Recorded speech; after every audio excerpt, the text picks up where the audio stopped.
Can't Help Falling in Love is directed by Cruz-Alviar, written by Carmi Raimundo and Christine Gabriel, and stars Catherine Bernardo and Daniel Padilla. And Can't Help Falling in Love is about Gab, played by Catherine Bernardo, who finds out just after getting engaged that she accidentally had gotten married to Dos, played by Daniel Padilla, whom she met while they were both drunk. And now they have to figure out how to annul their marriage before Gab gets married to her real fiance. Now the premise of this movie did, I'll admit, intrigue me when I first saw the trailers, but I was very hesitant about watching it and about reviewing it because of the fan base. You guys can get super toxic, especially when a critic does not like one of your love team's movies. And I'm gonna say it right now that I did not like this movie. However, hear me out. Please listen to what I have to say before you attack me in the comment section. This movie just has such a messy screenplay. Nothing makes sense. It's a film that stops dead in its tracks in the second half. However, the two main stars, Catherine and Danielle, they're really, really good. So there. Now the premise of this movie is intriguing if you only watch the trailers, but when you watch the real thing, there's really no justification for all the conflict that happens in the movie. This is the kind of story wherein all the conflict would have been resolved if people just acted like real human beings and sat down and talked about things maturely. Instead, they drag it out so long to the point that, there's no way this situation could have happened in real life.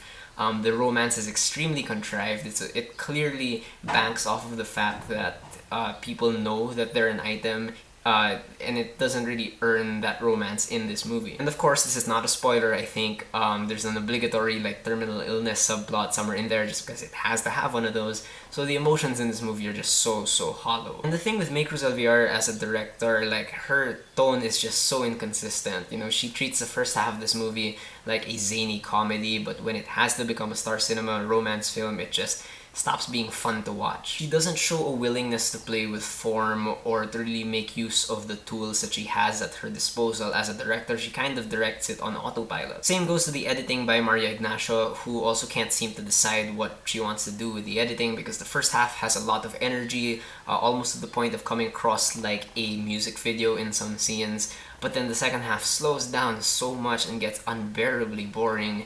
It could have been cut down easily by about 30 minutes, and I will admit that these extended scenes really did put me to sleep. On the plus side, this is a good-looking movie with high production values in terms of its sets, its cinematography from Zach Sikip, which uses colors better than most of these run-of-the-mill rom-coms. Of course, there's a section of the movie where they travel out of Manila and get really gratuitous with the locales, and there are drone shots. The first shot of this movie, I believe, is a drone shot. However, again, on the plus side, this movie uses music more effectively than many local rom-coms, I think. The score here is by Jesse Desaten, and what I like about it is that it builds off of familiar tunes, but then kind of changes up the arrangement to kind of become its own thing. So it plays off of the Elvis Presley song Can't Help Falling in Love, it plays off of the Wedding March, and even uses Panalangin by Apo Hiking Society at a certain point. So I thought that was pretty creative. But who are we kidding? If you watch this movie, you watched it for Kathniel,